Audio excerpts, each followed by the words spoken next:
Hold on, guys. Something wrong. Shit. Motherfucker.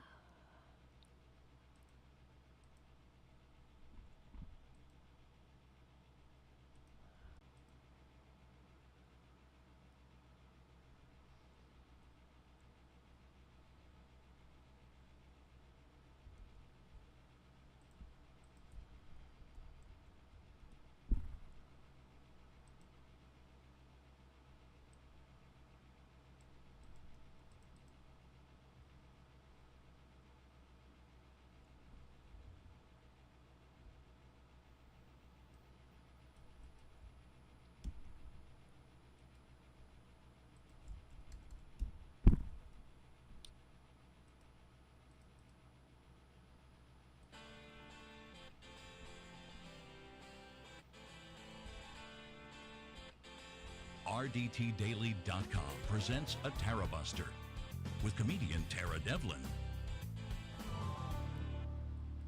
All right. How's it going? Are we doing all right? I'm sorry for the delay.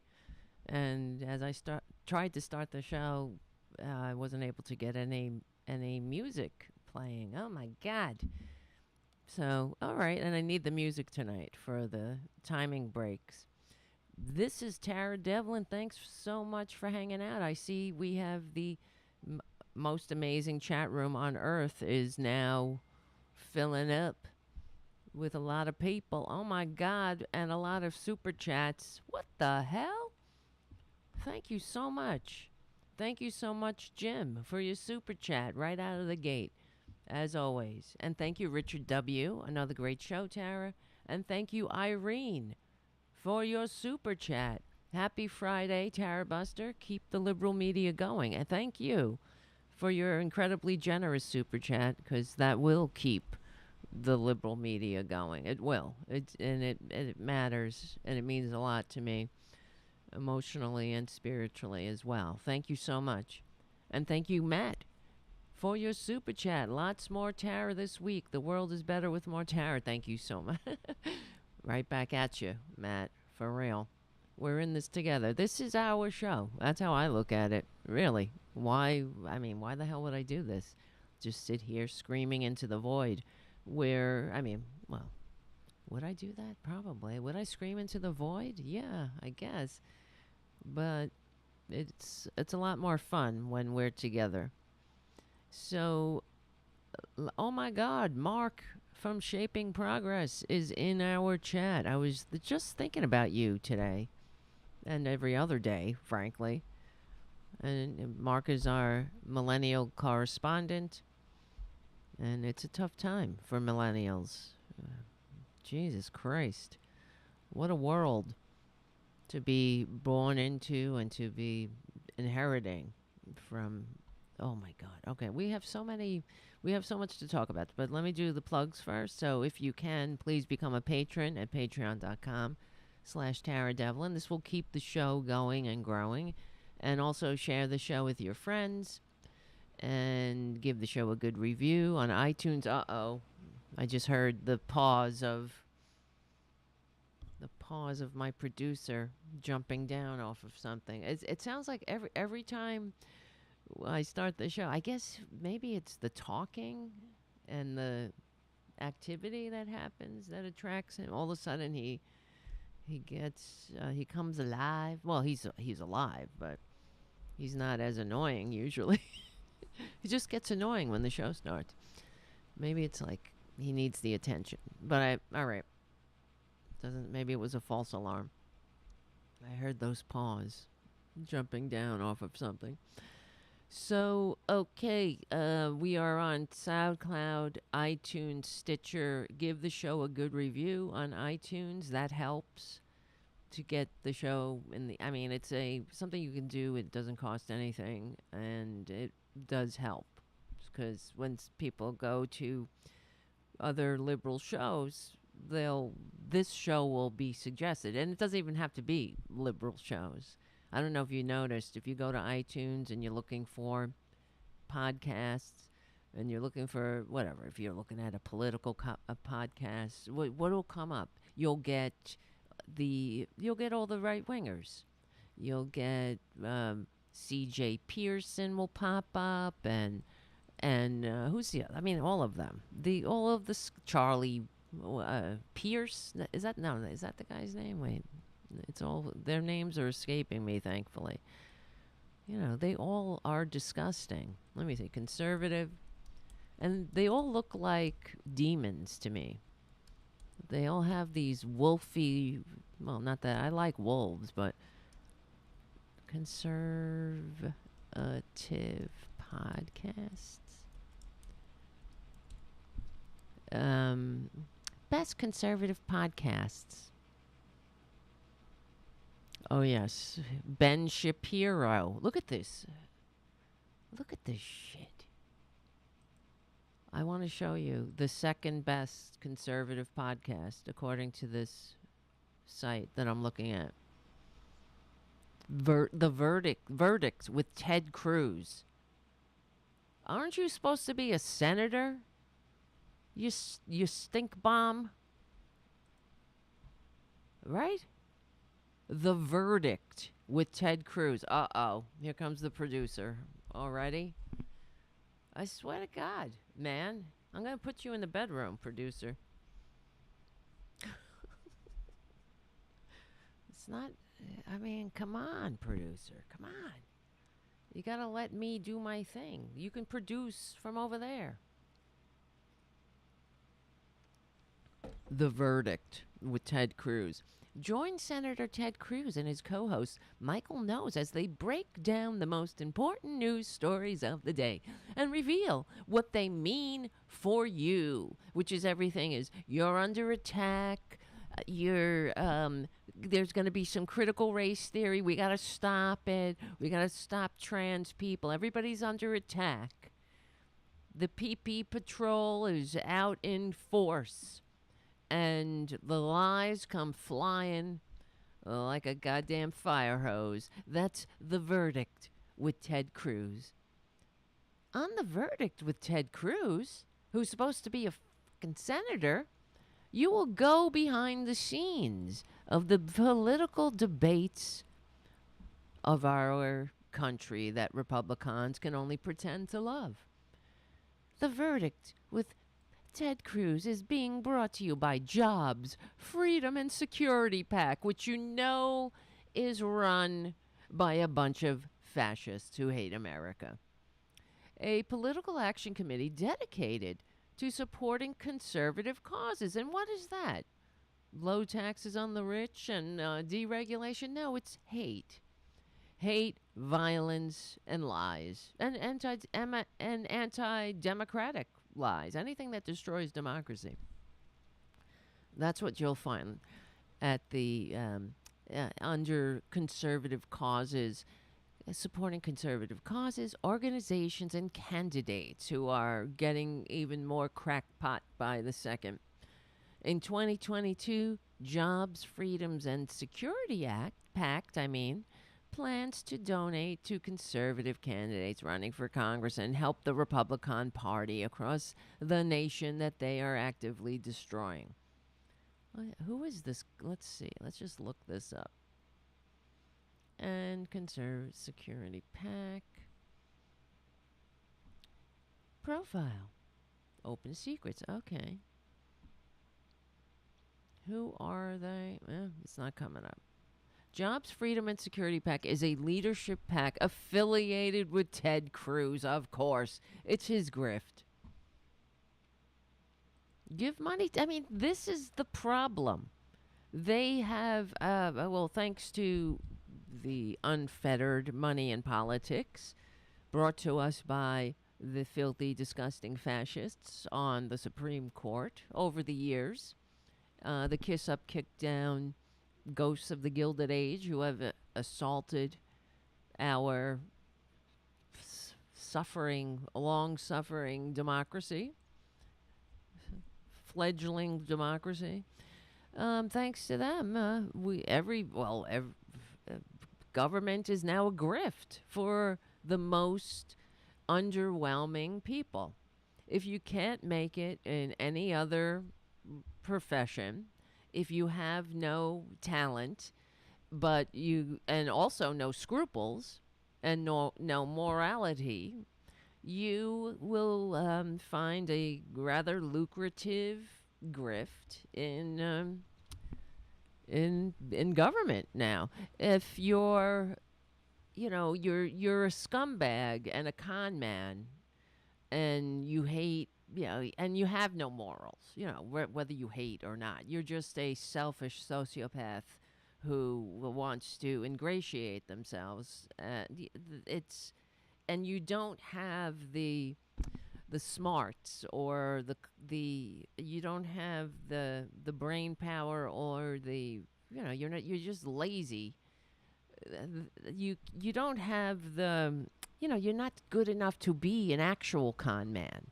You don't have that. You can't. That's too much work. So you get into government. That's an easy grift. You're not like, if you saw that Netflix show with what's her name, Delvalny, the Soho grifter. She's pretty clever, and honestly, she might have been successful. And she continues to say she wasn't a grifter. She just was able to convince people to give her money, and she was actually trying to start this build, I don't know, whatever, this thing that she was putting together. And it might have actually worked, but then Anna Delvey. I can't talk. I can't talk and say names for some reason. My name is Tara Devlin. I could say that. I'll see you right back. Be right back. All right. The producer wants to sit on my lap. No? All right, you son of a bitch. I'm tired of your bratness. Why are you being a brat? Jesus Louises. But so anyway, speaking of grifts, I mean, there's a couple of things I wanted to talk about tonight.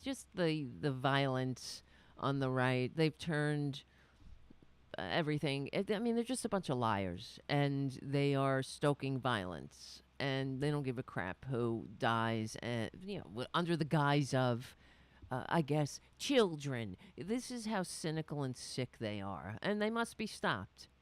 Okay? They got to be stopped. Oh, yes, legally and peacefully, but, enough of when they go low, we go high. And I love, we were talking about this, whatever. But when they all got very triggered when one of the DNC, who was it? I don't know. I can't remember. Said when they go low, we kick them, right? Who said that? That's why I wish the producer could type. Go low, we kick them. We kick. I can't even type with the producer on my lap. Kick them. It's better that he's on my lap than he is sitting on the keyboard. So. It was Eric Holder. When they go low, we kick them. And then the Republicans were like, oh, Eric Holder said when they go low, we kick them. He's stoking violence. And meanwhile, as if it's their birthright to go low. No one ever said, like, what are you talking about? When they go low, we kick them. When you go low, they're saying, when we go low, they're going to kick us. Like, your going low is a given. We'll stop going low, and we won't have to kick you.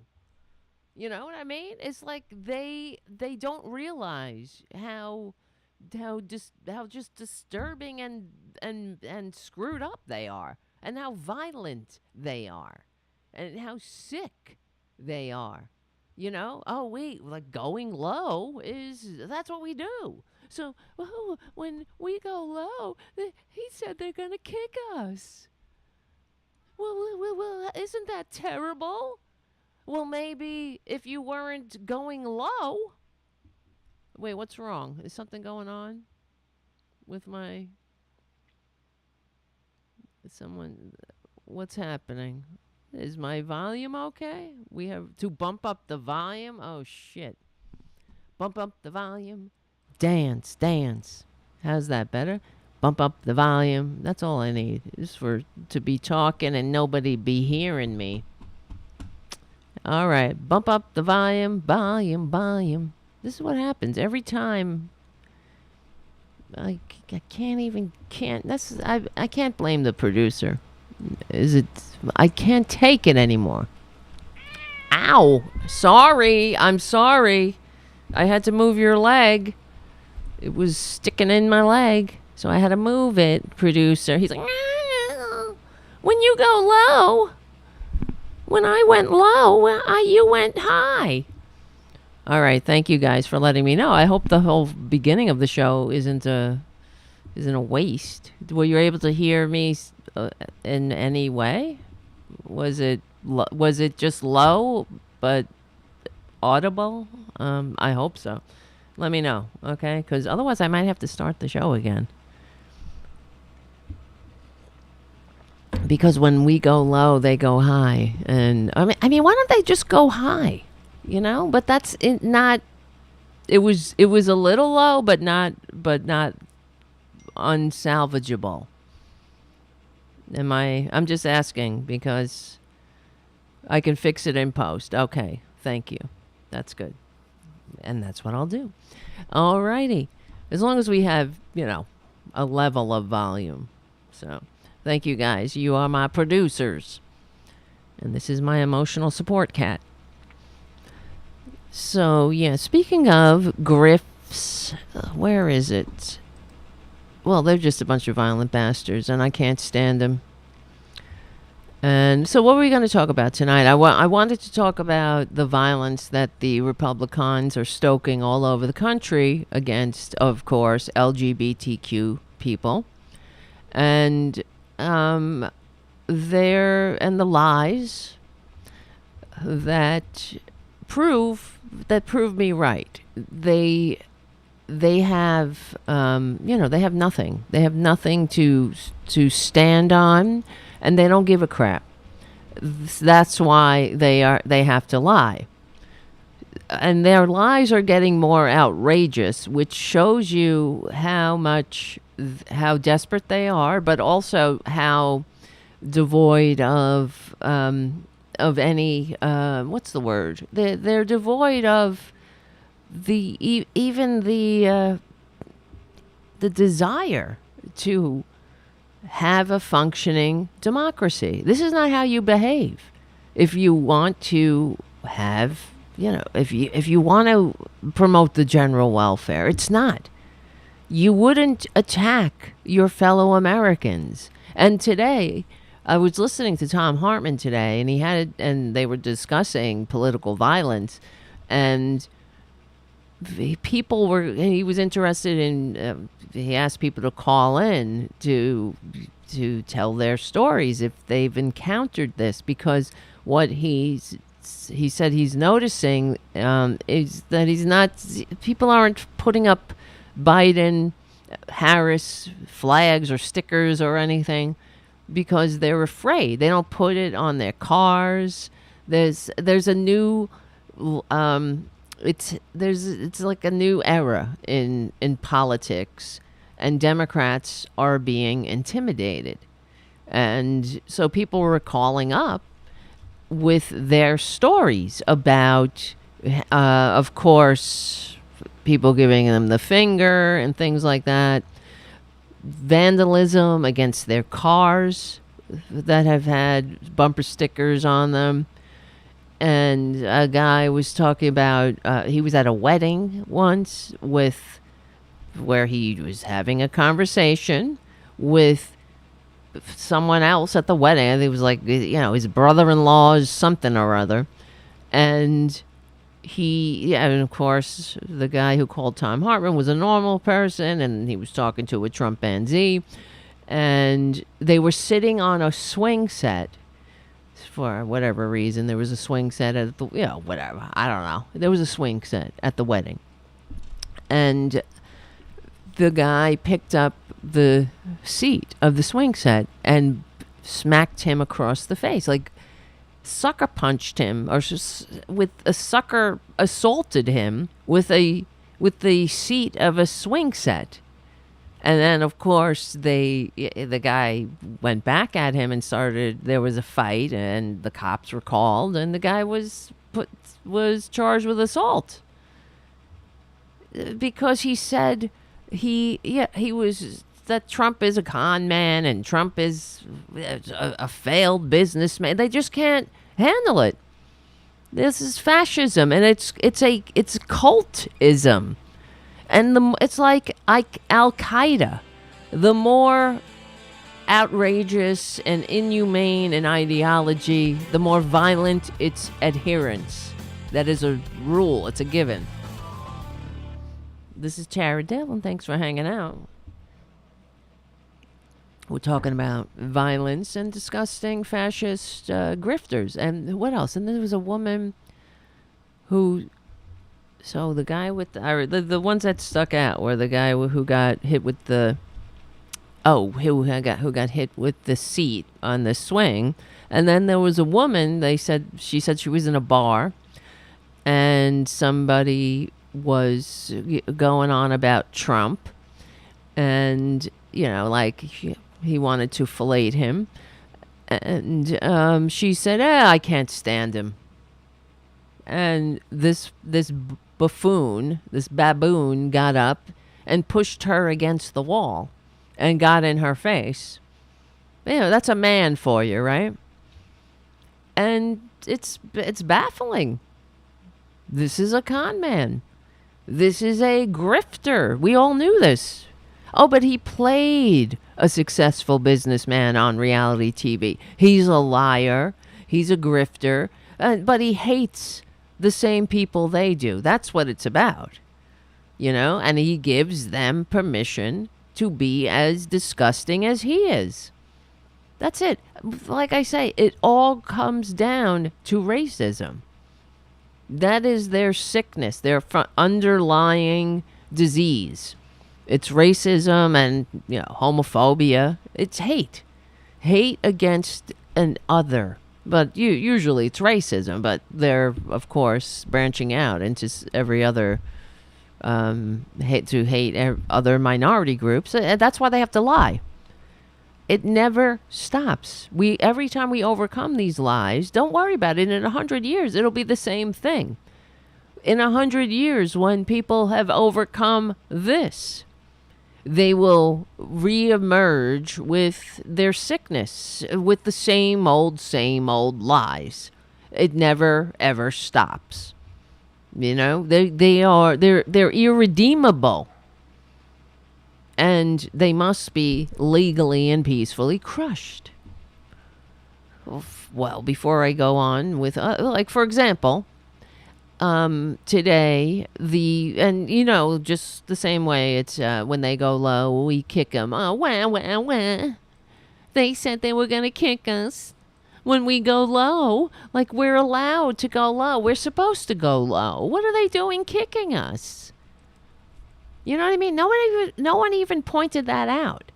And this was on TV. That was on, the corporate media. They discussed it at the time, how Republicans were all upset, and they would, he's stoking violence. Well, what are you doing going low for? Right? Am I wrong here? It seems pretty ridiculous that they think it's as if it's expected. That's why it's almost invisible. It's like Trump's crimes. It's expected that he's going to be a grifter and be a con man and lie and steal. So it doesn't matter. That's him. That's just Trump. Well, where is this? I'll go on Democratic Underground. That's where I found it. Because the the Dems, the Republicans are getting them. They're getting upset because apparently Jen Psaki said she's. It's good. Of course, Jen Psaki's amazing. So she apparently, when she was on Pod Save America, they said, they asked her, is Peter Ducey a stupid son of a bitch, or does he just play one on TV? And she answered, well, he works for a network that provides people with questions that might make anyone sound like a stupid son of a bitch. Okay? And, the Republicans are getting very upset about that. Well, are you kidding me? Do you see how different rules for Republicans? Different rules. Just like when they can commit voter fraud, they can storm the Capitol, they can take a shit in the Capitol. Excuse me, I'm not supposed to curse. They can go, they could defecate in the Capitol. Well, whatever, it's too late. And we're just supposed to be like, oh, get over it. Why didn't they? I wish they had done that in Marjorie Taylor Greene's office. Well, they should have. Well, you wouldn't know a difference, really, if they did. They should have thought about that. Like, Crystal Mason unknowingly casts an illegal vote. She was advised.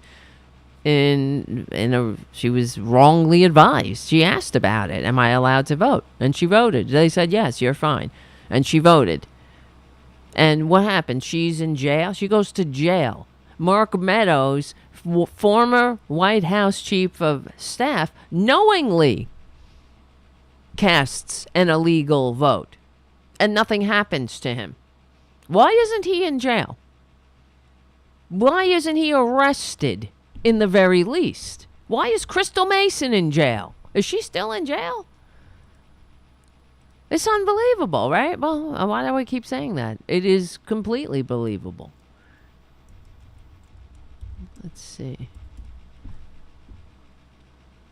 Oh, this was in 2021. Crystal Mason's voting conviction under review. Oh, okay. Well, don't worry about it. It's only her life. Just take your time. Jesus Christ. Right? Here. You know how we miss Meghan McCain. She's another one who was whining about Jen Psaki. Because we're supposed to just, not say anything, let these lying fascists walk all over us and destroy democracy and be nice. Enough. I think if Jen Psaki and others, this is the way it has to be. Enough playing nice with fascists. It's not working. Modeling good behavior. I just have something here that's annoying me. I don't know why it's itching me. Modeling good behavior for these infants doesn't seem to be breaking through their sickness. It's only making them worse, really. Let's see. Where the frig is this Meghan McCain? Look at the producer. He's sleeping. Wake up. No. Don't wake up. Stay sleeping now. You're cute when you're sleeping. It's because Meghan McCain was very upset about it. She was like, how is this okay? This is her tweet.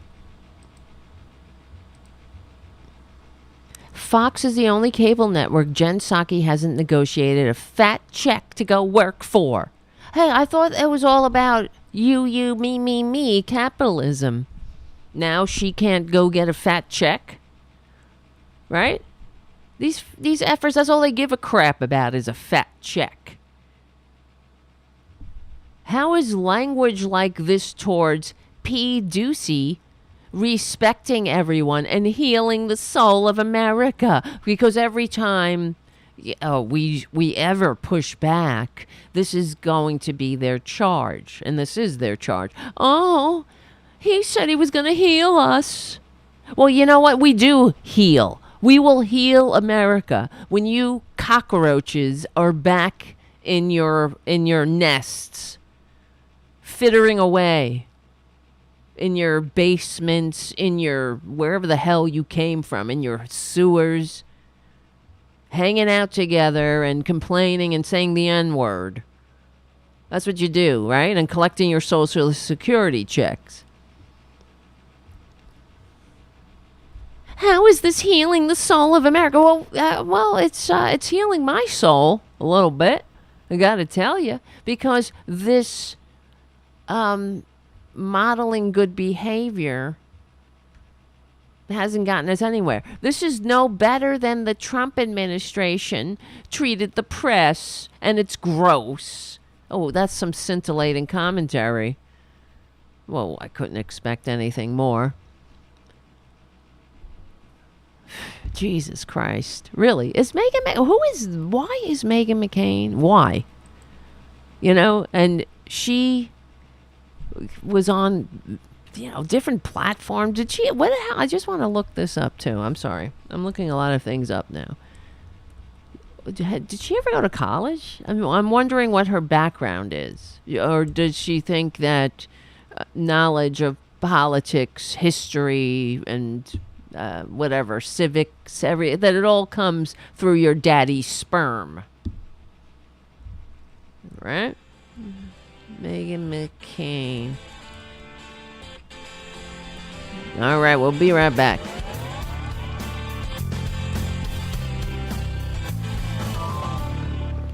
All right. She went to Columbia? What? No. What is she? Meghan McCain is an American TV personality. Well, that's being rather generous. I mean, personality, not TV, whatever. She was on TV, clearly, but saying she's got a personality. Early life. Oh, my God, no. Political positions. Might as well show you what I'm looking at. Meghan McCain speaking at the No Fear rally in solidarity with Jewish people. Oh, aren't you a saint? GLAAD. She got a GLAAD Media Award? Jeez. I guess so that was a both sides thing they're trying to do or something. Let me see. I don't see any education here. Education. I know I'm doing a lot of. We can move on. Education. Oh, she went to Columbia. She got a BA. In what? Oh, well, it doesn't show, Megan. It really doesn't show. Isn't that odd? I'm not surprised, though. I wonder what does she study? Where's my eCam, goddammit? I can't get off this page. Jesus Christ. These people are entirely ruled by fear. Yep, Winston. The No Fear rally. I mean, what was that about? Oh, yeah, I just read it. It was about solidarity with Jewish people. Well, anyway, let's get back to what I was talking about, the Republicon grift. They're grifters, and that's what it's about. That's why Ted Cruz has a podcast, and Marjorie Taylor Greene. Like, for example, they all have podcasts now. That's it. That's what they do. They have podcasts because they want to. Fox News isn't enough to poison America. They have to make sure their disgusting message is everywhere, and it is disgusting, as evidenced by the responses to it. You know what I mean? If they loved America, if they had the best interest of America at heart, the words they poured into the system, into the body politic, into the public lexicon, the zeitgeist, whatever the hell, you know what I'm saying, would elevate the soul of America. It would add to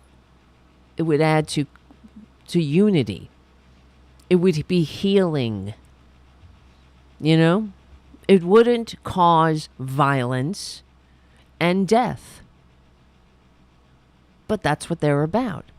And that's all they have. And I swear to God, if we do not fight them unapologetically, legally and peacefully, and don't back down and don't give in to these stupid, oh, I thought you were going to heal us. We will heal when when the violent party of fascism, the autocrat enabling, autocrat envying, violent anti-democratic death cult is back in history's trash pile where they belong. That's when we'll heal. And in the meantime, if calling Steve Ducey what the F he is so triggering, then maybe he should stop being a stupid son of a bitch. If the truth is so triggering, then look at yourself. They're dumb. And Fox, we got the receipts to prove it. Fox News makes you dumber than people who watch no news at all. It makes you less informed. That's what Jen Psaki should remind people. Say, hey, we have this study right here from Business Insider, the socialist rag you all know and love, that says people who watch Fox News are less informed than those who watch no news at all. So I don't want to hear your whining. If you're watching Fox News, you're a stupid son of a bitch. And if you weren't a stupid son of a bitch before you got there, they will ensure you will be a stupid son of a bitch by the time you leave. And the only reason you're attracted to that cesspool is because you have some kind of moral, spiritual failing. I don't care. You love Jesus? You know what? Show me. You know, don't tell me. Show me. They don't love Jesus. That's because if they love Jesus, you know what I mean? They wear that Jesus on their sleeve like they wear the stars and eagles on their T-shirts. It's the substance is beyond them. And if you have to respond to people criticizing your glorious dim leader by smacking them in the head with a piece of metal, you know, you're on the wrong side. You're on the wrong side of history. You are what the founders fought a revolution to escape. Oh, well, at least you are what the patriots who stormed the beaches of Normandy were trying to eradicate out of the body politic of Earth. It's a death cult, and fascism never ends well. Well, except if you're a grifter. I can't wait until Trump is gone in some way. In one way, it would be quite pleasing. So here's from Truth Out. Trump is raking in millions of dollars with fascist fundraising emails. Of course he is, because this is the grift. They're not letting go of this grift. He's like a rabid dog on a chicken wing. He needs more money. He's not maybe he's a billionaire now, but he's a grifter. He's not, what billionaire? Let me ask you, if you're a Trumpanzee who stumbled on the show, what billionaire gets put on an allowance by the bank?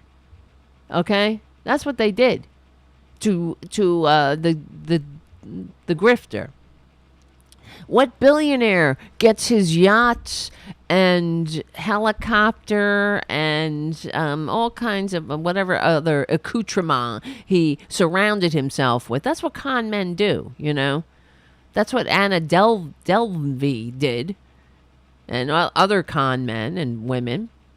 They just put on the suit, you know. They put on they get the, they ride in the expensive cars and all, and everybody believe, hey, they must be rich. That's what Trump did. But the bank was like, honey, you suck at business. So because of that, and now we are going to lose money, so we're going to have to take your helicopter and take this your yacht away, and we're going to have to put you on an allowance and hope that we can recoup some of our nasty bad investment in the con man. I don't know how he convinced any legitimate bank to give him a loan, but they got screwed, and that's why the con man had to go groveling to Putin, and because he couldn't get a legitimate bank loan anymore. He's a scumbag.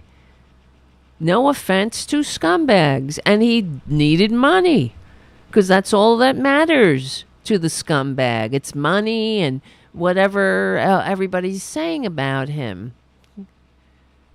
It's whatever. Does he have what? Does he have a beautiful woman on his arm? It's not about love.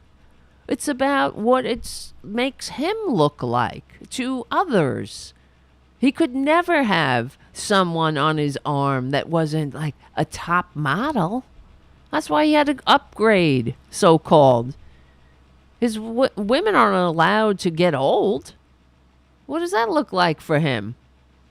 He needs trophy wife number 1, trophy wife number 2, trophy wife number 3. It's not about love. There's no love in a con man's heart. He's a sociopath. You stupid, dumb,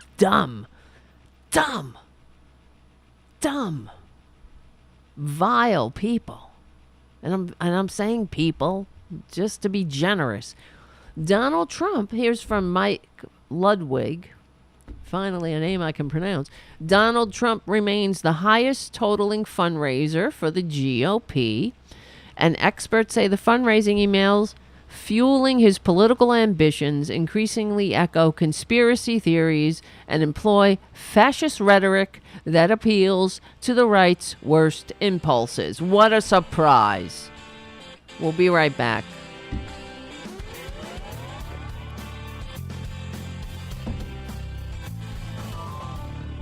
All right. This is Tara Devlin. We're talking about the last days of the American Republic.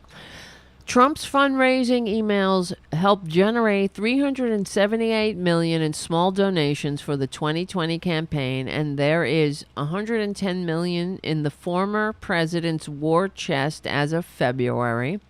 That's more than the total reported by the Republican National Committee and the Democratic National Committee combined.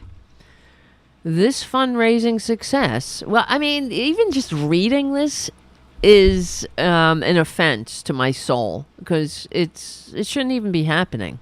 We should not have to accumulate all of this money. That's what all of these articles should start off with. That this is an assault and it's a disgrace and it has to be fixed. No matter what, that has to be, it should be the point of view. But it's the way it's written about. It's like, this is the way it is. You have to grift. Fundraising emails, 110 million, 378 million, a trillion, a billion, just to run for office. Oh yeah. That seems like a country, a system that works for all, that would really give a crap about the little person. And then they're criminalizing homelessness, It is so sick. The whole thing is sick. But what do you expect when you're running it from the stance of sickness? How is it supposed to be well? It's not going to be. What is the point, right? What's the meaning of life? What is the meaning of an economy? What is the meaning of an election? What is the meaning of government? According to what we're dealing with, it's just to make the rich richer, I guess. That's the meaning of life. It's to make a few people filthy rich and everybody else, oh well, nothing but hosts from which to suck profit. And maybe you will be some a little bit higher on the ladder, some a little bit low. Then you have the lows lower on the ladder that you can kick down on, and then the ones in the middle, you can say, hey, you don't hey, look over there, because there's trans people over here, there's brown people, there's people with darker pigment, and there's some immigrant coming over here. Jesus Christ. Trump's deceptive fundraising emails are not just an obnoxious grift. If you're a supporter, subscribe to Trump's coveted email list, you're told that sinister forces are destroying a nation that rightfully belongs to loyal patriots like you. Only Trump can save America from this humiliation, the emails say, giving a nod to fascist rhetoric in the 20th century, experts say. Of course. But that's another thing. If you're a patriot and some piece of dirt comes down an escalator saying Mexicans are rapists, that should have been the end of it for you. But if they say only I can fix it, that should have been the end of it for the rest of you. But, they're not that smart. And we can tell by their racism and their hate. Because, you got to be, if it's like, I repeat myself. If you are stupid, if you're a racist, I can guarantee you're a dumbass. Some appeals appear to operate like a sweepstakes, offering donors a chance to meet Trump in person, which of course never happened, or attend a top secret rally. Yeah. Like Q. Maybe you'll meet Q. A February email signed by Donald J. Trump invites supporters to join the celebrity president's inner friend circle. Yeah, all right. Yeah, sure. Sure, sucker. Sure, sucker. Suckers are born every minute. Trumpanzees are living proof. I gotta put that on a t-shirt, I think. Speaking of haiku, your stuff is on the way. Even though one of the colors wasn't available, I have to tell you, but we'll talk about it. Okay. Where a select few will be exposed to confidential information that I trust will not be shared with anyone else except Putin, right? The promises of secret information and proximity to Trump appear to invoke QAnon, the racist, anti-Semitic, far-right conspiracy theory about Trump battling an elite cabal of pedophiles that continues to receive winks and nods from Trump and allied lawmakers such as Marjorie Taylor Two-Toes Trader Green. Experts have debated whether Trump and his movement are fascists for years. Well, what's the debate? But Trump lies about a stolen election and January 6th attacks on the Capitol crossed a red line for historians such as fascism expert Robert Paxton. Some journalists now openly refer to Trump's movement as fascist or neo-fascist. Good. It's about time. Indeed, experts say elements of a fascist thought of fascist thought can regularly be found in Trump's speeches as well as his fundraising emails, which are paid for by Save America, joint fundraising committee backed by two pro-Trump super PACs.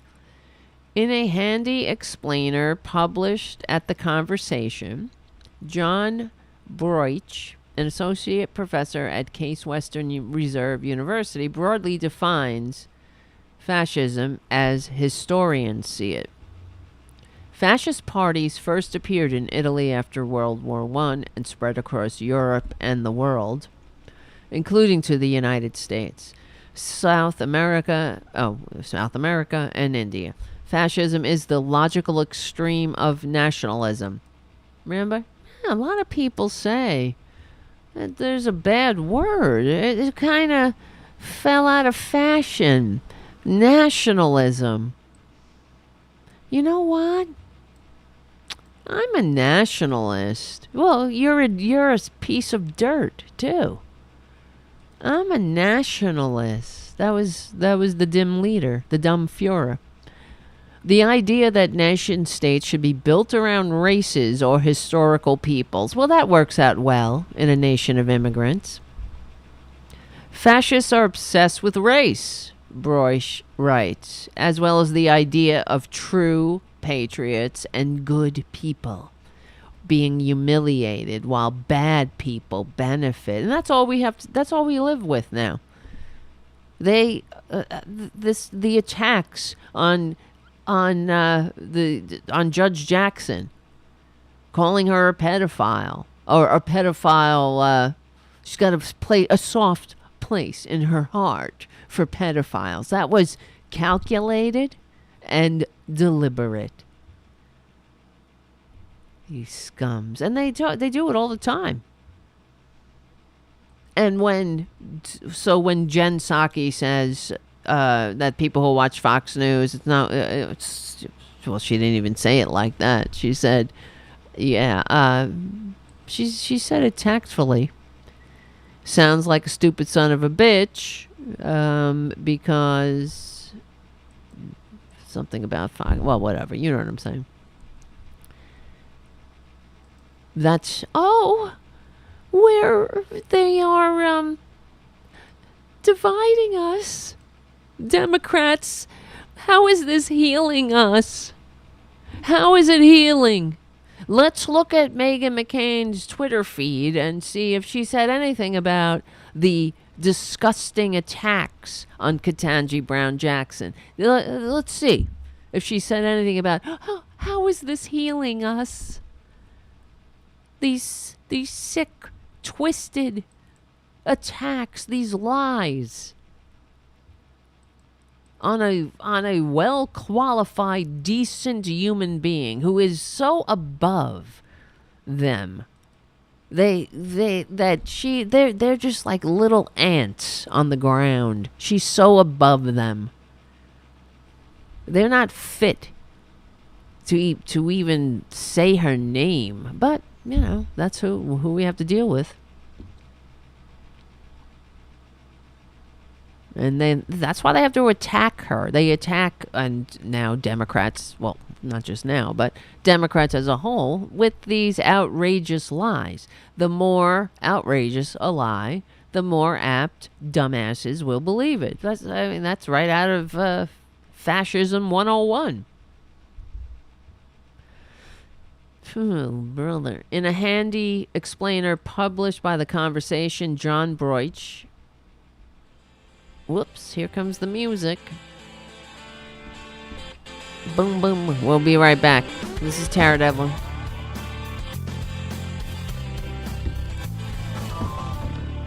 All right, we're back. We're talking about fascism, and we're in trouble. So, let's see. Where was I?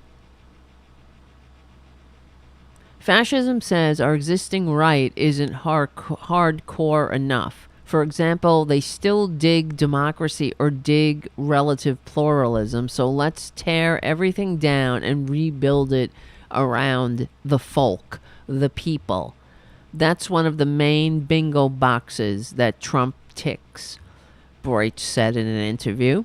Deutsch recalled when Trump famously told a mainly white audience in Minnesota that they had good genes.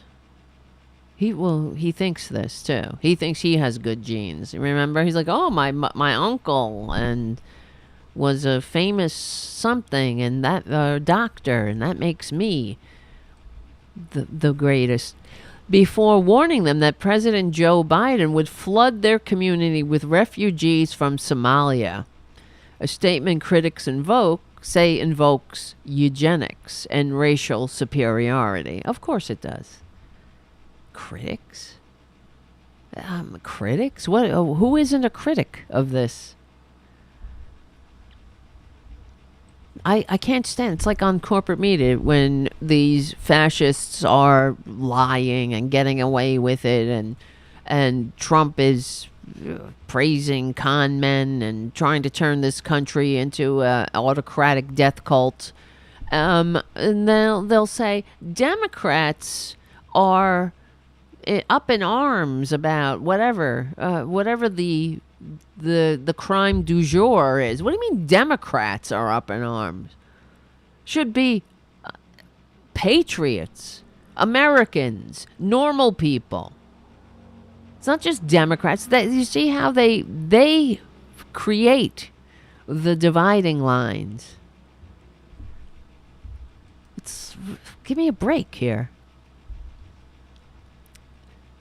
On April 5th, Trump signaled in a fundraising email with the subject line, "It's very, very sad," bemoans that our country is being destroyed by Joe Biden and Democrats. We are no longer respected. The email reads, "It's so sad to see what happened to our great USA. To say we are no longer respected, that's classic." And this is what Deutsch is saying. That is like a caricature of old-style fascism. We've been humiliated. We're going to get our pride back. That's just like a sad joke. It's like straight-up Mein Kampf.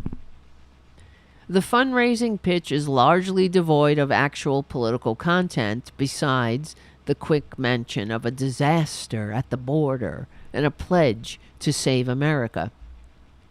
Of course, there's a real humanitarian disaster at the southern border, and migrant rights groups they blame racist policies put in place under Trump and continued until recently under Biden.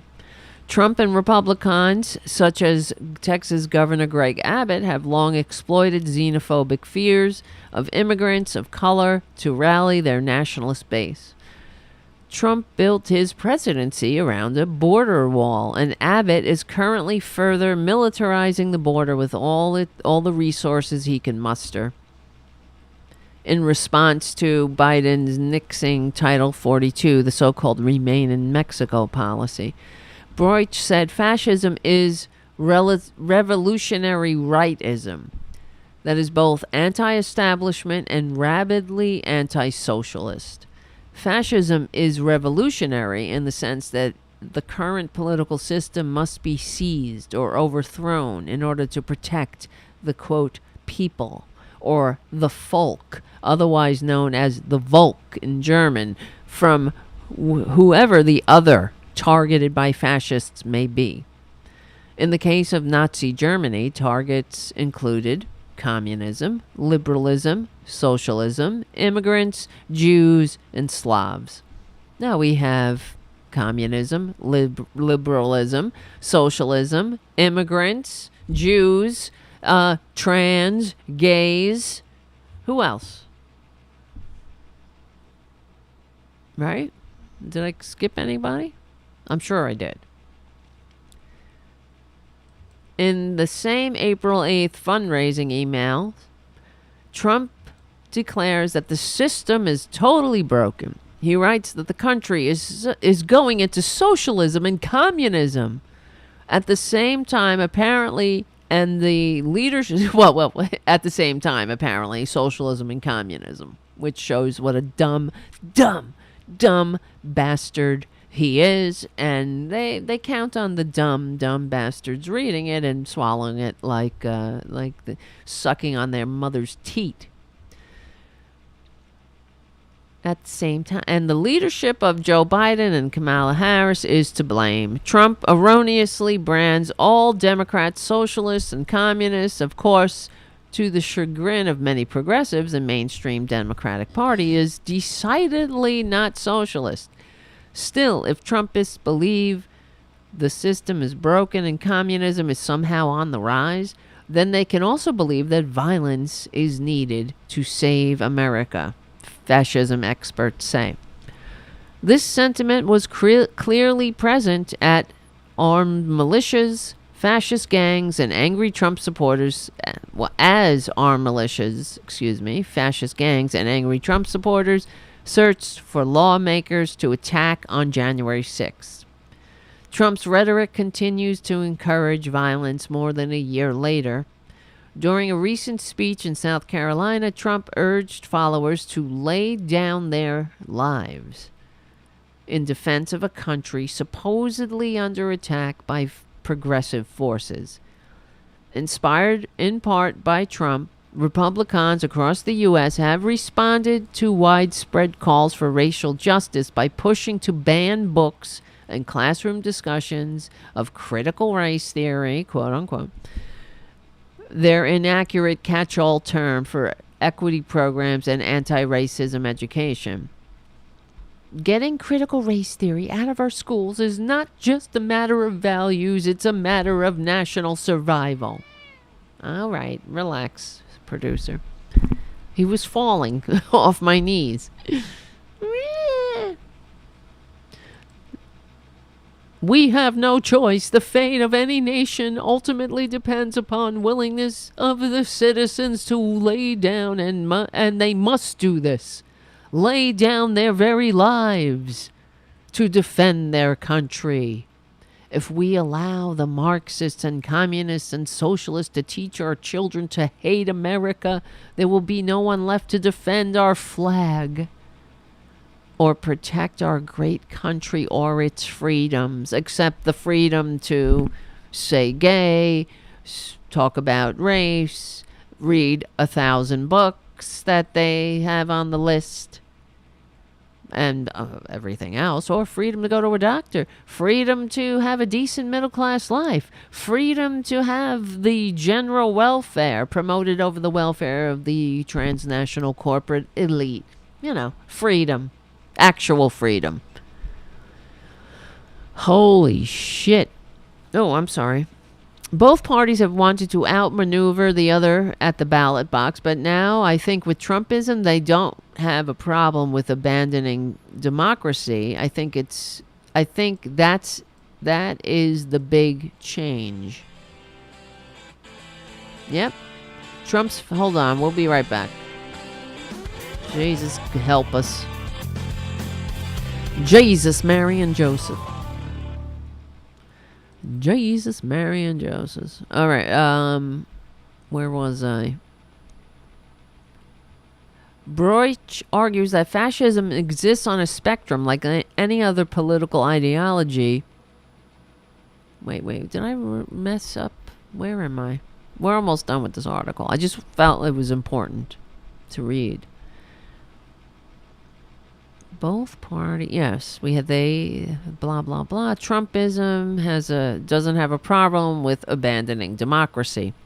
Of course not. Well, that's it. They have abandoned it already, and we're in big ass trouble. That's why it drives me crazy. Just even today, on corporate media, they're talking about the midterms and Joe Biden's in the worst political environment ever, and don't worry if Republicans get power. It happened to Reagan, it happened to Bush, it happened to Obama, it happened to Trump. You know, it'll be okay. Hello? F you, Kristen Sinema. Oh, God. Trump's fascism is rippling across the Republican Party, especially at the state level, where extremist lawmakers are demanding publicly publicity by attacking public school teachers, LGBTQ students and families, voting rights, and any realistic discussion of the nation's racial history. Anti-racist curriculums and gender-affirming health care for trans teenagers, for example, are cast as affronts to patriots and Christians. Or as Broich said, assault on the integrity of the Volk or folk.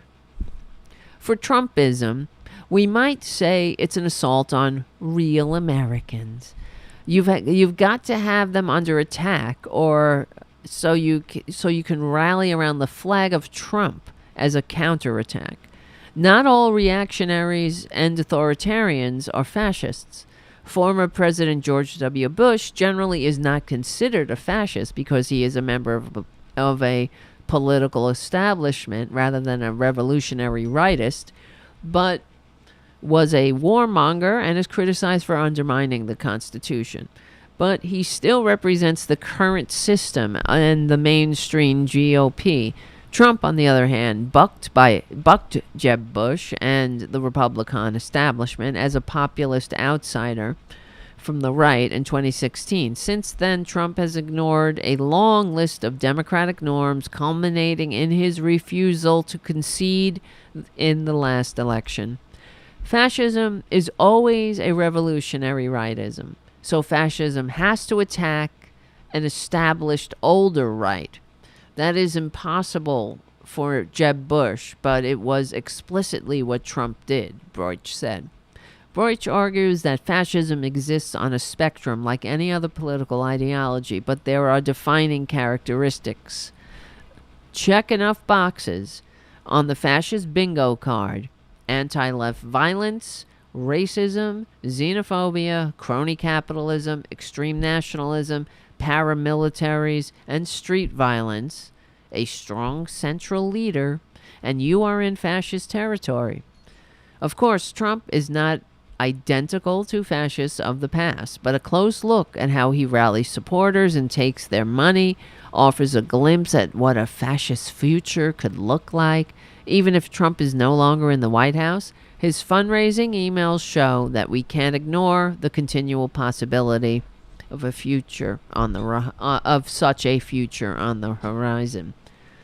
I don't know. I don't think I'm not ignoring it. You're not ignoring it, but it feels like the establishment is ignoring it in many ways. When they go low, they said they were going to kick us. It is mixed messages,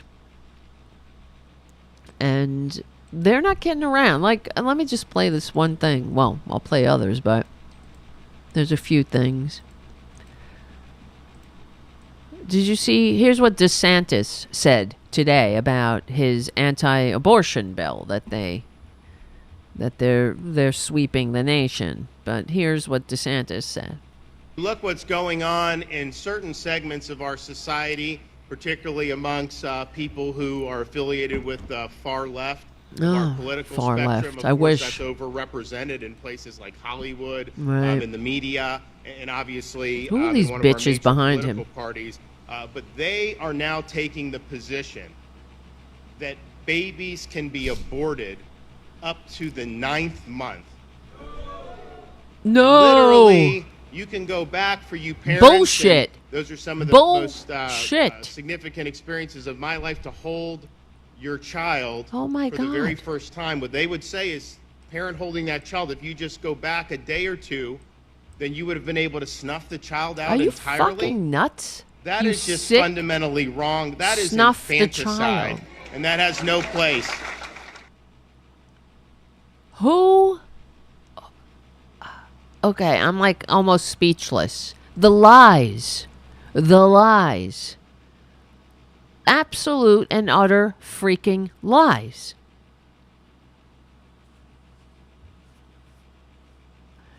so someone, this is what they're doing. You see what they're saying? That someone can carry a pregnancy to 9 months and then the day before they give birth be like, fuck it, kill it. And that's something that we do, on the left. That's what we are championing. That's what we're all about. And it is a goddamn dangerous lie. And these dumb bitches behind him. No. Where do you get off, scumbag? And that's how just vile and low they are.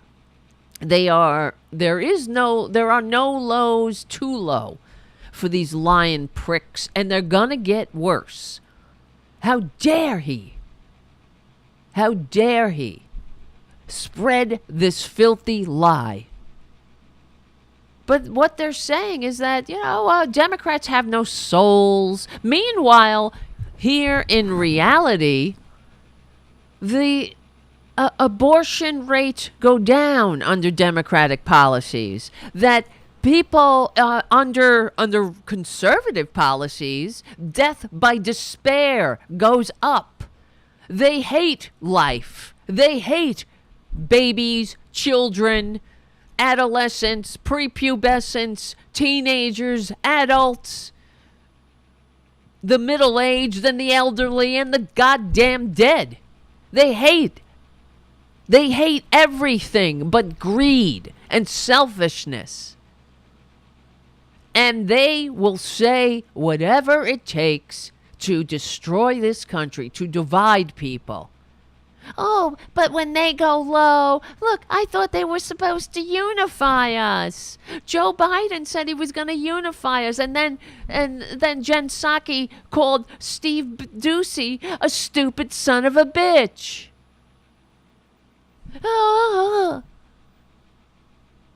Meanwhile, these freaks, they're attacking everyone. They're attacking Democrats. They're attacking the very soul of not just the Democratic Party, but the soul of America. That if you don't agree with them, you want to kill a child the day before a woman gives birth. You're just going to kill it. Because obviously, you have no soul. Who could do that? But the same people who send children into schools to come out with PTSD because of live shooter drills. They don't give a shit. These people who do nothing when children are decimated by assault weapons. But it's Democrats, right, who want women to have control of their goddamn bodies, to have privacy in the doctor's office, but they have to make it as if women are they are so out of control, they can't be trusted with the power of life that God gave them. Because a day before they give birth, they might just be like, oh, fuck it, kill it. So we got to have big white daddy bullshitter come in, bullshit lying Trump suckling piece of dirt come in, and he's got to legislate those bitches, because the bitches are so evil that they might kill their baby a day before they give birth. That's how immoral they are. You see? That's what he's saying. And these women behind him are gross. Protect life. I wish you would. DeSantis, I wish you would. They hate life. And Democrats better start saying it. I don't know what is so hard for Democrats to say the truth I keep tweeting at them and calling them and things and saying, what is so hard? Whenever like some Democrat is on corporate media and they talk about the fact that these fascists want to control women, I say, what is so hard? They talk about pro-life, pro-choice. It's not pro-choice. It's pro-privacy. And the fact is, Democrats are pro-life. So why don't you say that? You know? Because abortion rates go down under Democratic policies. Not just abortion rates. Then the child, just the health and well-being of children goes up under Democratic policies. There are less death by despair. So what is so hard about saying that, Democrats? But about owning it and taking it from these charlatans. Taking this pro-life moniker and shoving it down their filthy, fascist, lying throats. I don't get it. Oh, Democrats are bad at messaging. I'm telling them what to say. What you get out there and you unapologetically reclaim the mantle of patriotism, the mantle of pro-life, the mantle of democracy. Instead, they're out there mealy-mouthed talking about bipartisan and look, we are in an existential crisis, and they're not kidding around. But I guess the Democrats must be.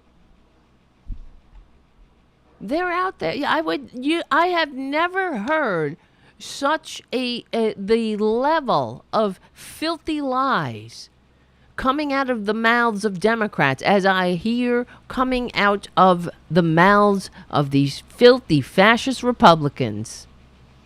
I can't. What is a comparable lie? I never. I mean, pointed out. I'll gladly talk about it, but this has been going on for decades. They have been dividing us, and this fascist rhetoric has started decades ago. But George W. Bush. Real America, Massachusetts liberals, California liberals. That's all they do. They hate America. They hate it. They attack everyone in America. They attack different states. You never hear Democrats talking about, oh, those dumbass Tennessee Nazis. There they go again, praising Hitler. You never hear that. Why not? Uh-oh, here comes the producer again. What happened, producer? You woke up, you jumped down, you took a lap, and now you're back? All right, wait a minute. Oh, get back up there. Get up there. Sit in your tree. Oh, no. He's coming back. Oh, he's coming back. All right. What are you going to do, man? I want you in the tree. Just go in the tree. Come on. All right, you pain in my ass. Sit down, then. Sit. Ah.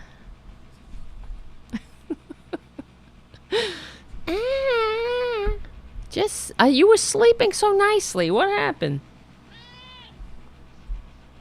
My yelling woke you up? Yes, okay. See how he answers me? Are you being good?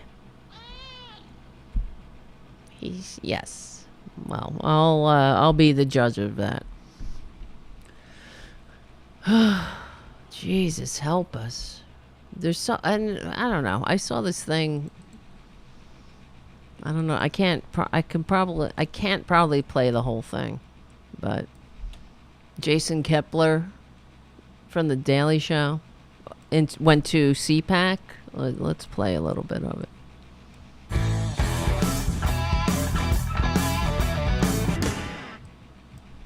Every year, CPAC brings together all the brightest minds and salespeople in the conservative world.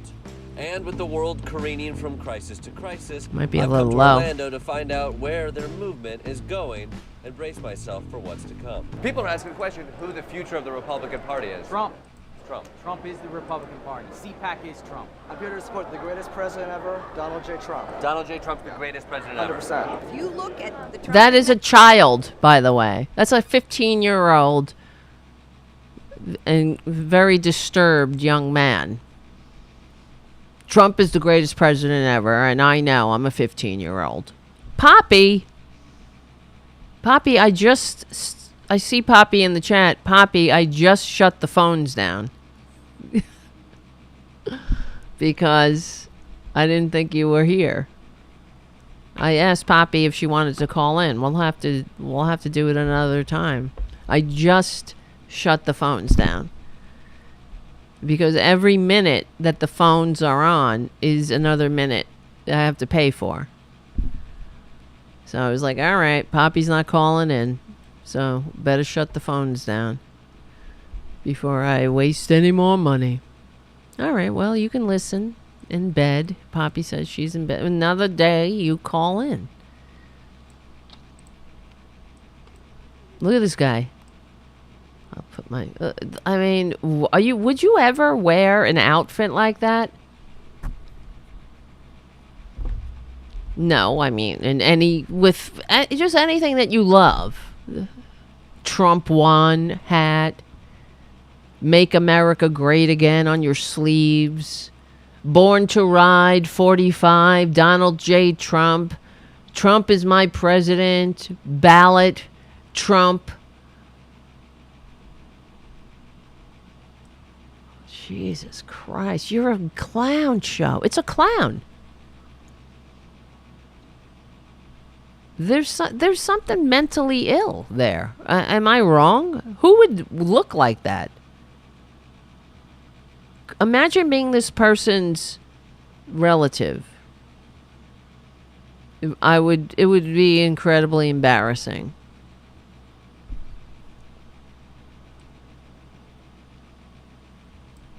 The greatest president ever. Future of the Republican Party is. Trump. Trump. Trump is the Republican Something's Party. mentally off. I'm here to support the greatest president ever, Donald J. Trump. Donald J. Trump's the greatest president ever. 100%. And you got to put the J in there for some reason. On paper, as a report card, it was stellar. It just was. Stellar? The numbers. The economy. The economy. Down. Well, I'm talking about before Yeah, more money to the rich. economic collapse. We don't count More the whole death, term. We can million cherry-pick numbers dead. that make him look like a fantastic president. Why are you so obsessed with Trump? I like how he's funny. He's just funny. And he's How's he relatable. funny to you? The 2015 debate. He was like, Lion Ted, little Marco. You're fat, you're stupid. I just loved it. I felt like his personality was my personality. He's like a Because you like to call people fat and stupid, and that's, what we need. We need more of that, because you love America. All right, I'm not going to play the whole thing, because I'll get hit with a copyright. A confident conservative He- can really do wonderful things for our country. That's right. It's very low. Well, here, then he goes to Hungary. Conservatives here were looking for inspiration from Hungary, the Central European country that's been steadily sliding away from This is the thing. They had these Hungarians appear at CPAC. democracy under its right-wing leader, Viktor Orban. Trump has endorsed Orban twice, and Tucker Carlson Can you hear has it? done a week of shows and a special about Hungary. It's not my job to defend Hungary, only to learn from it as an American. You and try piece to of look- dirt. And a special about Hungary. Look at him. Look at Tucker Carlson, the way he smiles at the fascists. Oh, look. Has there been... Does any Republican... Is there a... I don't know. What am I trying to say? Have they ever done anything decent for this country? Have they ever done that? Okay, well, this is the end of the Progressive Voices part of the show. Maybe somebody on Progressive Voices can contact me. Go to youtube.com/C for channel/Tarabuster to watch the end of the show. And remember, we will win. Become a patron at patreon.com/TaraDevlin because we're on the right side of history. We're on the right side of decency, dignity, democracy, and humanity. We stick together. We win. My name is Tara Devlin. And yeah, I'll see you soon.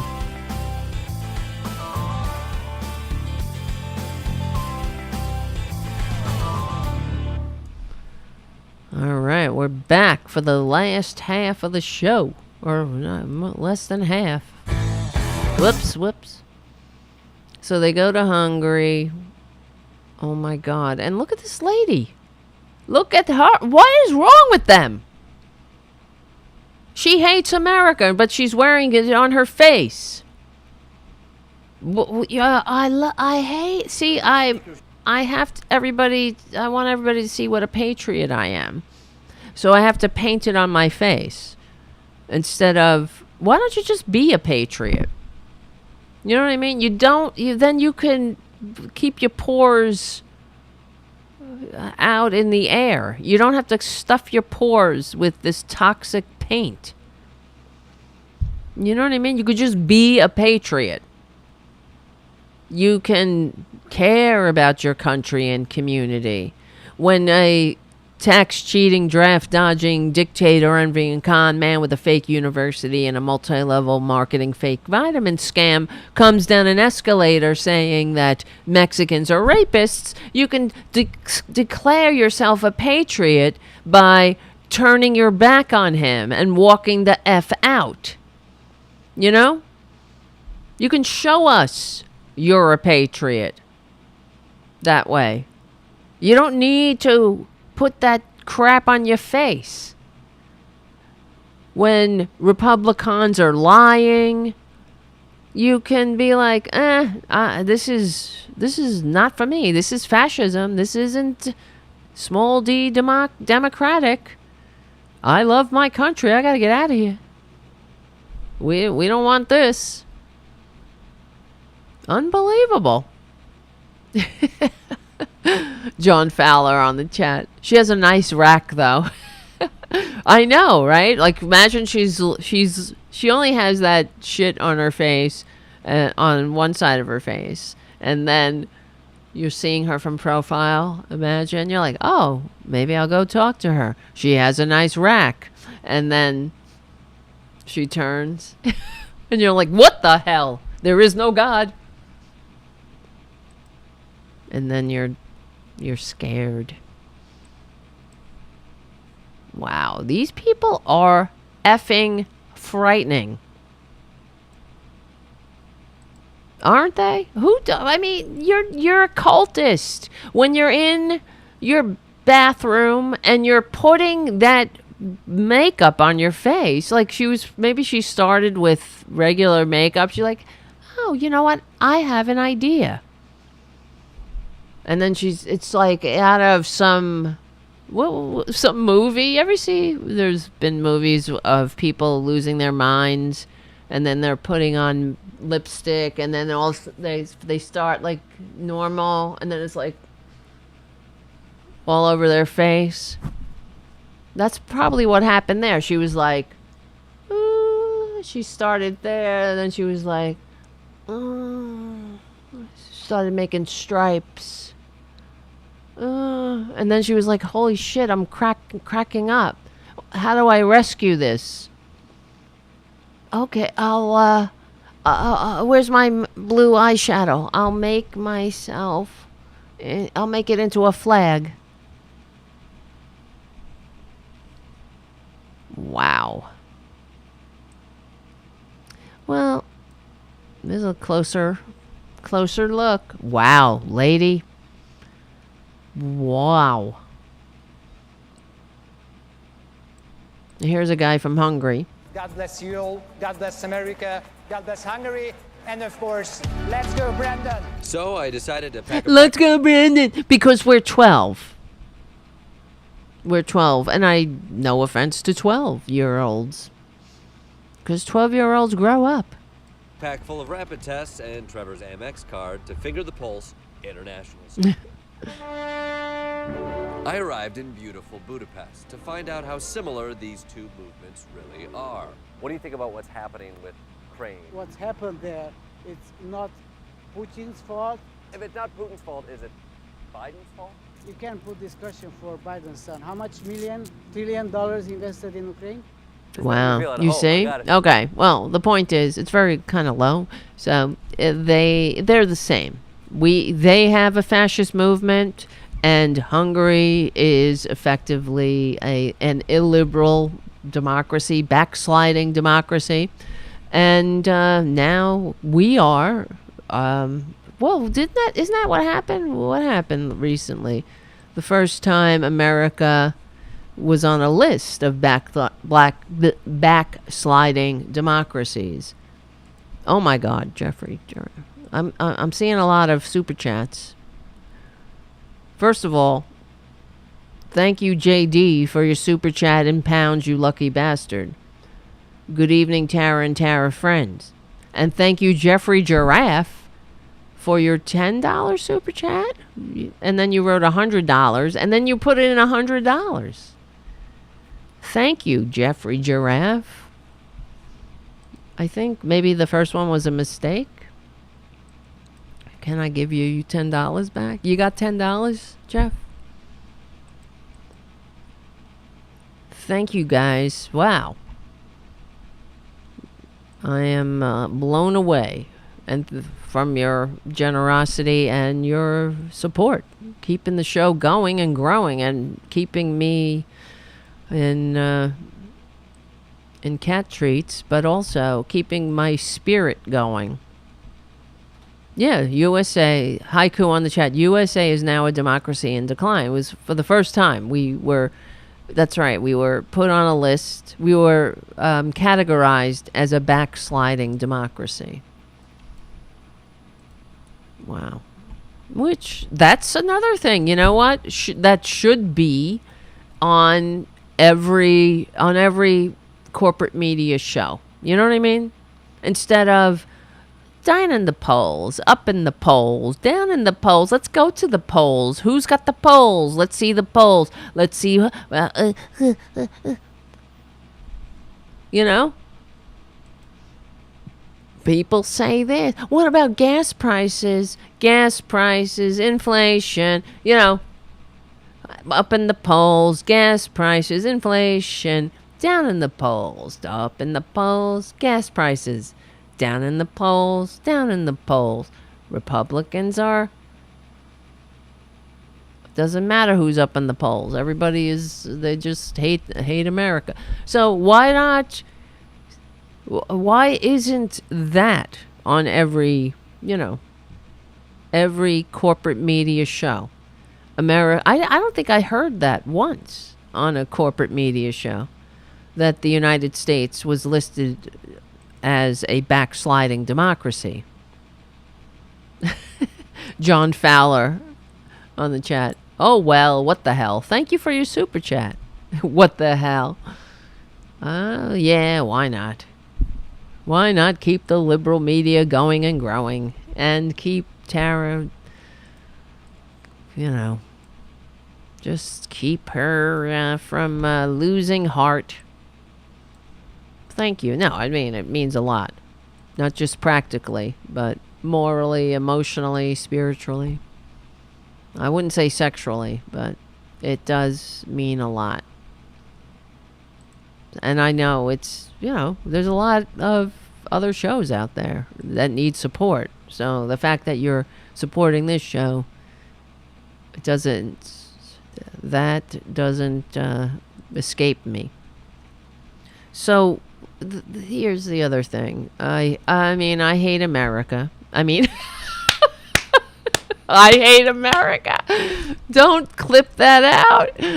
That's funny. I mean, they hate America. Republicans hate America. And they hate everybody in it. I'm just laughing at myself. Joey. That's funny. Oh my God, I'm laughing at myself. Which reminds me, actually, today on Twitter, the Republicans, this is what they do. They make shit up constantly, and they were attacking Mika Brzezinski for saying that because they're all about Elon Musk buying Twitter now. You know what I mean? So, look, right, even now, I just went on Twitter. How long until Twitter finds a reason to kick Elon Musk off the platform he's trying to buy? They all want this effing sociopath to dictate what we are, what freedom is, what free speech is. And which is the exact opposite of democracy. So on morning, I don't know, I didn't watch it this morning, but apparently on Morning Joe, they were discussing it. And so Mika Brzezinski said something that, here it is. All I had to do was Google it and it comes right up on Fox News. MSNBC's Mika Brzezinski says Elon Musk's Twitter takeover could set a very dangerous precedent. And they said, she says that he shouldn't be dictating what people think. And then she says, yeah, that's our job, or something like that, right? So clearly, if she misspoke, what she meant was we shouldn't have one sociopath dictating what people can say and people can think, but she meant that the media should be informing people, So they grabbed onto that and ran with it. Like, oh, Mika Brzezinski said that's our job is to tell people what to think. Well, you know what? It's not about telling people what to think. It's about informing people. And when you allow unfettered lies on a platform, it's dangerous. So Elon Musk wants to turn Twitter into 4chan. And this is not good for not just democracy, but for Earth. And it's enough. Enough with these effing billionaires, telling us and playing with us, toying with humanity. The fact is, there needs to be some kind of standards. What is the truth is the truth. When you hear the truth and then you decide that you're a filthy racist, that's on you. But you shouldn't be manipulated by a goddamn fascist Nazi freak con man. But you know what I mean? I hate them. Well, anyway, I'm seeing, this show goes by so fast. There were so many other things I wanted to talk about. It's not over yet, but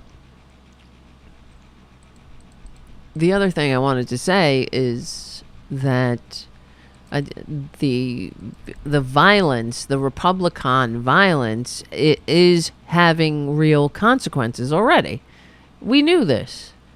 The attacking LGBTQ people and this groomer shit is manifesting once again in political violence. So here's from Salon. The goal of GOP's QAnon-influenced groomer troll is more political violence.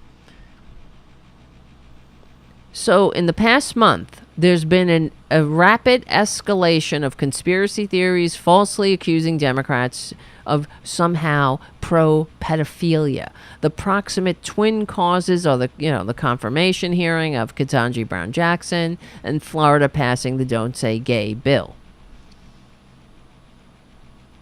Much digital ink has been spilled for good reason on how this nonsense is both about pandering to QAnon, the QAnon cult, and encouraging more Republican voters to be Q curious.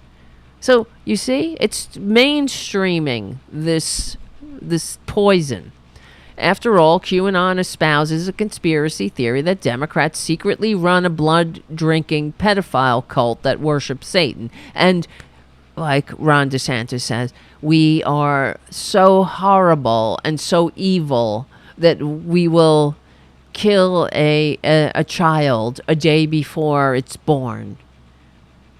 A woman will just be like, I carried this child to term for 9 months, but kill it. Unreal. But the extreme bad faith built into this groomer slur is also critical to understanding what Republicans are doing here. Looking at Google Trends, what's clear is that there hasn't been even Wait. All right, you're digging your nails into my leg.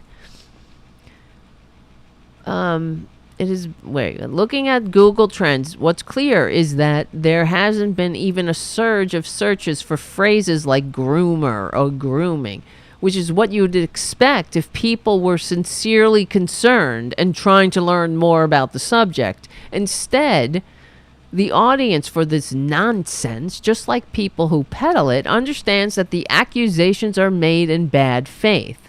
Indeed, the obvious falsity of it amplifies the sadistic satisfaction, what am I saying, for those who throw the term around. The pleasure is in being able to bully liberals by knowingly saying terrible and false things and reveling in the helplessness of the targets to stop the lies. There's a real quit hitting yourself childish urge to bully behind it, coupled with the typically high levels of psychological projection from the party that actually coddles predators and child abusers. Yeah, they're the ones who actually coddle these. Look, like Matt Gaetz. He's another one. J.D. Vance, Eric, these horrible people. Herschel Walker. All these horrible, horrible people. Just today, another Republicon, New Jersey. This is from NewJerseyNJ.com. It's back, gay, just homophobia, making political hay over being gay and hate. Just hating, especially trans people, because the nearly 240 anti-LGBTQ bills have been filed in 2022, and most of them target trans people. And they're just, these people are disgusting, these Republicans. I can't imagine what it's like for a family right now with a trans child and who's in the middle of trying to keep their child alive with gender-affirming care, loving their child. That is the height of love for your child.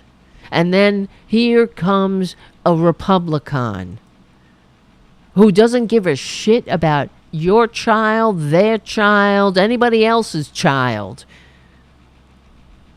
Oh yeah, they don't give a shit about their own children. Do their children have to go to live shooter drills? I'm sure.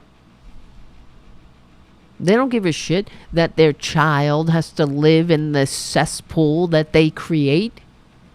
Oh, but they're teaching their children to hate, just like them.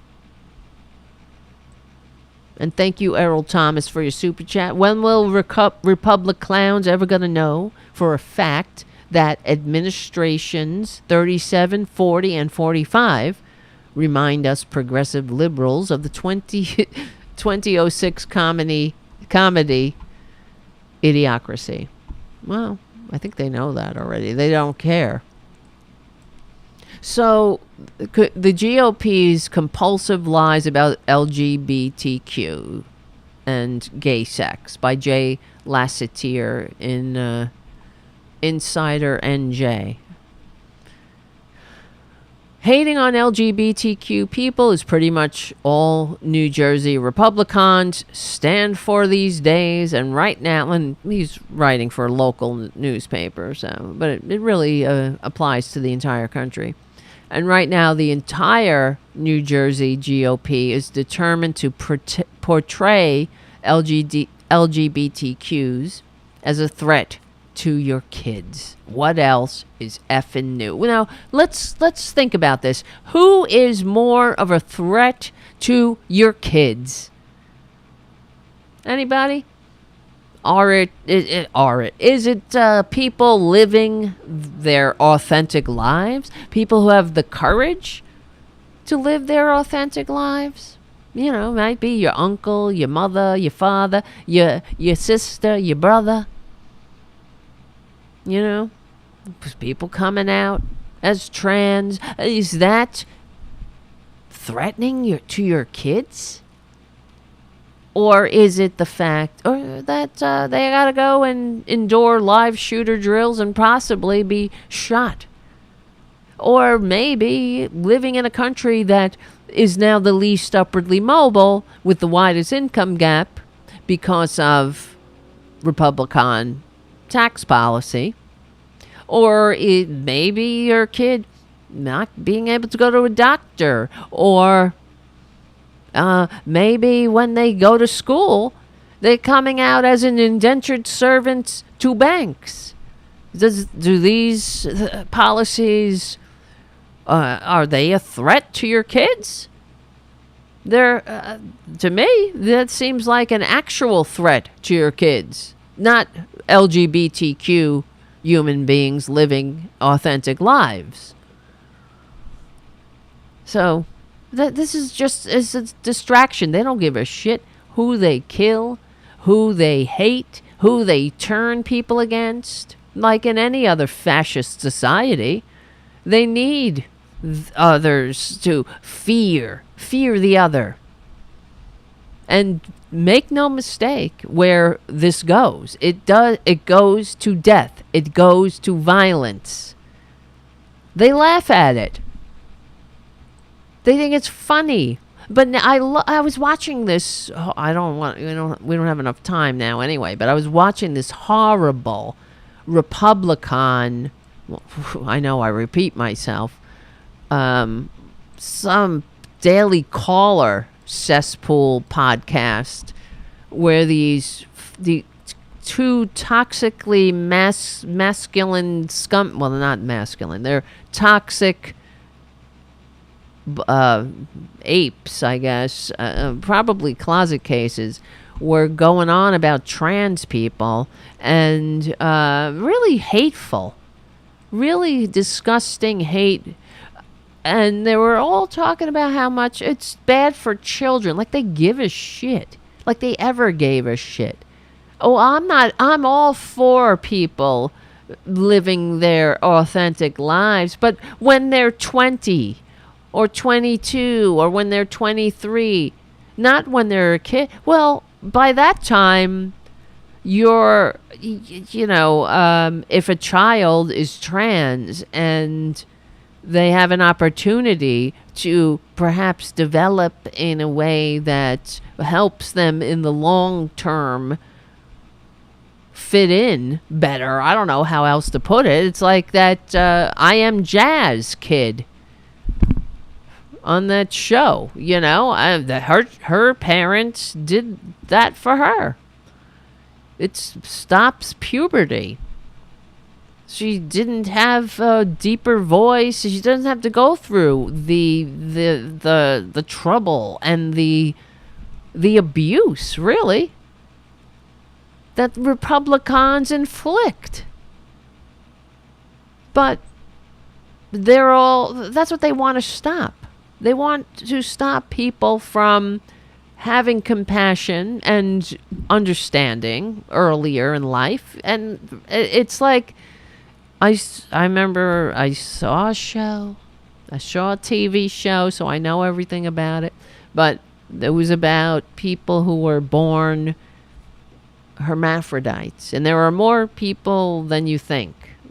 So, and there were parents on the show saying it's very difficult when my child was born because everybody would, the first question, what did you have, a boy or a girl? It was hard to say. I don't know yet. So in the past, what would happen is that the doctors would automatically assign them an infant female. They would just, whatever, make the infant female, and then they just assume that if they raise the infant as a female, they would be female. So we know better now. And now these children are adults, and some of them aren't female. So they eventually, one of these people who grew up was like, didn't understand what was wrong with them. They always felt something was wrong, but then it all made sense. Because when they were finally told what had happened to them, it was like, holy shit, I was mutilated. And so now doctors, because we know better, we know that your gender identity is not in your pee-pee. It's in your brain. So they let these infants grow up a little bit, and then they get to tell you what they are. If they're a boy or a girl or whatever. That's too much for these scumbags. They gotta know what the pee-pee is. It's the pee-pee patrol. And tell me, who is sicker than that? Who is sicker than an adult obsessed with your pee-pee? You know what I mean? Everybody's pee-pee. What is your pee-pee doing? Where is it? What is it dressed like? Is it being properly? What's the proper accoutrement of the pee-pee? They're sick. And the more we learn, the more we evolve. They can't stand it. They can't stand compassion. They can't stand evolution.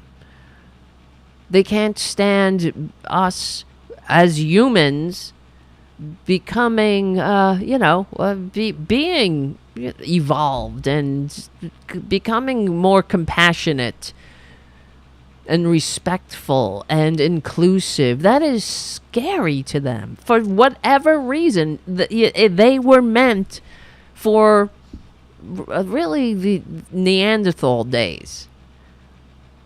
That's where they belong. That's where they're comfortable. They love the Dark Ages. And I'm not just saying that. We had a clip from one of these fascist monsters on here talking about he's a 12th century guy and the Inquisition had a lot to offer and he loves the Dark Ages. So, like I said, they don't want to just roll back the progressive era. They want to roll back the American Revolution right back to the Dark Ages. Anyway, so here we go. From this article. The curriculum teaches kids of all ages, including elementary school. Well, wait. Hating on LGBTQ people is all Republicans have these days, blah, blah, blah. Their primary beef with New Jersey's public school curriculum that teaches middle and high schoolers about contributions of LGBTQ Americans. Oh my God.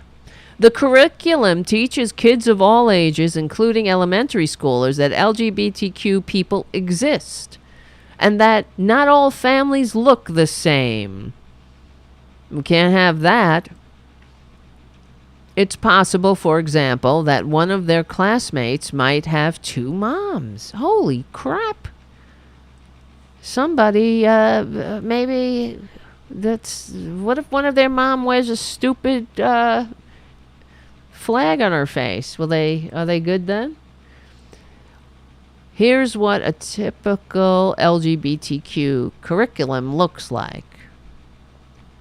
But then they have a link to it. We don't have time to go through it. But remember that the next time a dishonest conservative tells you that the curriculum is about sex, it's not about sex. They're about sex, you see? They project. They're all about, when you say gay, they're like, ooh, I wish I had the courage to suck somebody off. Right? Instead, I just suck. God. His entire morning talk show. Oh, wait, where am I? No one in New Jersey tells bigger lies about LGBTQ people than Bill Spada, New Jersey 1015's resident right-wing blowhard. His entire morning talk show is singularly focused on tossing LGBTQ people under the bus to score political points. Bill Spada, when he calls us predators, it's to dehumanize us to his listeners. When he tweets about recruitment of children, he's lying, because you can't recruit someone to be LGBTQ any more than you can turn a gay person straight.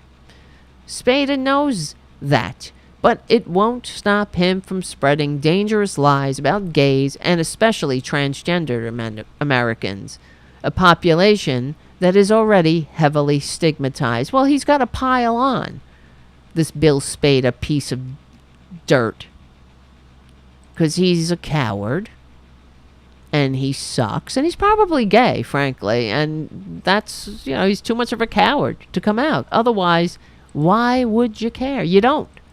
We know that homophobes are scientifically verified closet cases. You see? He tweeted, why are our kids the main focus of LGBTQ movement anyway? They're not. But he writes, recruitment. He retweets this lie. Recruitment. And this is what Elon Musk wants more of. You see, free speech under the guise of free speech. It's not free speech, it's hate speech. He wants, like, what's the Nazi publication back in the day? Der Stürmer? That's what he thinks. Like, where it's just free speech. Brielle Winslow Majet is Garden State Equity's deputy director. One of the greatest fears for transgender youth is not being accepted and having to live their lives in fear or in the shadows. 1 in 5 transgender youth will find themselves homeless, and 40% of transgender adults have reported a suicide attempt. A staggering 92% of those individuals have made at least one suicide attempt before the age of 25. These troubling stats are predicated on the lies and hostility trans Americans face on a daily basis from people like Bill Spada. It's sick. They're absolutely sick. So what is the LGBTQ curriculum really about? Well, how about you? Did you hear the story about the gay guy who saved the world during World War II? You might know that the Nazis, well, we know it's Alan Turing. He cracked the Enigma machine. But he later died by suicide at the age of 41. 2 years later, because he was hounded by the British government and prosecuted for being gay. He was chemically castrated. Hold on. He didn't die 2 years after World War II. 2 years after his chemical castration. He was chemically castrated because he's gay, even though he cracked this uncrackable Enigma machine. and saved democracy. And how many countless lives? 85 million already died and had died in World War II. How many more would have died? Would Britain have been able to sustain? I don't know. We'd be living in a much different world. God knows. So, what does this GOP stand for? For starters, they remain committed to Donald Trump, who grabs women by the pussy and brags about it. They also want to ban all abortions, lock women up who terminate a pregnancy. They want to force every pregnancy in America under threat of jail time. They want to ban critical race theory, even though not a single public school in America teaches it. And they want to stoke more violence. Most of all, they want to take a shit in the Capitol. As they do. As they are apt to do.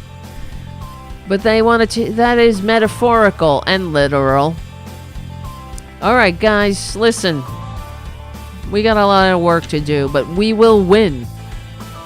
Because we're on the right side of history. We're on the right side of decency, dignity, and democracy. All right, producer.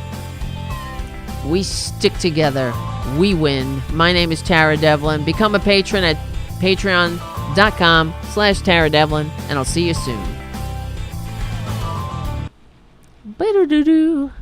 All right, producer. You've been very needy tonight. What's going on in your little producer mind? I don't know. We'll have to have a talk about this. All right. Guys. Thank you so much. We had a very lively chat room tonight. And I appreciate it. And I also appreciate the incredible super chats. That helps. Yeah, red states are scary, Jim. Right?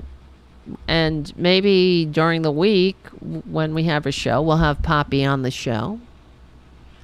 Right, Poppy? Guess who's back? Junior's back. Say hi to the people. Junior. Talk in here. Talk right there. I want him to say mama. Mama. Just say mama. That's what I tried to do when he was little. I was like, just say mama, and was set. Get it on video. Put it on YouTube. Mama. Mama. Mama. I thought I could teach him. Right? He says mama sometimes. Sometimes when I take him to the vet and I'm putting him in the carrier, I swear to God, it sounds like no. That's the cat. If you're on the chat, I mean on the podcast, he's rubbing the microphone, making that noise. All right, my friends, I got to get the show ready for Progressive Voices. It's a pain in the ass. And we will have a show this week. I'm not sure what day, but I'll talk to Poppy. We'll see what day she wants to come on the show. What do you think, Pop? He's a very smart kitty. Yes, you're right, Winston. I got him to use the toilet. He is very smart. I want to train the other two. Francis was trained. I told you the story, but then he started peeing on the floor. I know I can train Ray. He's very smart. It's just a matter of... Look at him. He just bit my hand again. You see what happens? Look, I stop. He's like, he's a terrorist. Get your hand back here. Yes. I need the dollar bills to teach him. That's right. Hey. All right, guys. Thank you, Jim, for everything. Thank you for your kind words. And thank you all for hanging out tonight. And I'm going to go and get the show ready. And we'll have a show this week. I'm not sure what day. If you become a patron at patreon.com/Tara Devlin, maybe we'll have a show that day. Yes, he is a biter. He's a biter. But he doesn't have hands or thumbs, so he's got to bite. When he wants something, he's like, give me that hand. Give me that. I want to bite him. When I was growing up, I had a dog that I loved, Tippy. I have a picture of her somewhere over here. And she bit me once, and I bit her back. And she never bit me again. She wasn't a biter. She was a very good dog. Thank you, guys. Thank you, Irene. And, for your super chat. And thank you, Jeffrey Giraffe, and Matt, and Jim, and Richard, and JD, and Jeffrey Giraffe again, and John, and Errol. Thank you so much, guys. Remember, we will win. We got a lot of work to do, but we will win eventually. Hopefully sooner rather than later. The more active we are, the more we have a chance. Just got to get the Democrats to kick them into gear by being active and loud and demanding and unapologetic. Because we're on the right side of history. No reason to apologize for that. We're on the right side of decency, dignity, and democracy. Thank you so much, guys. We stick together. We win. This is Tara Devlin and the producer, Tara Jr. And we will see you very soon.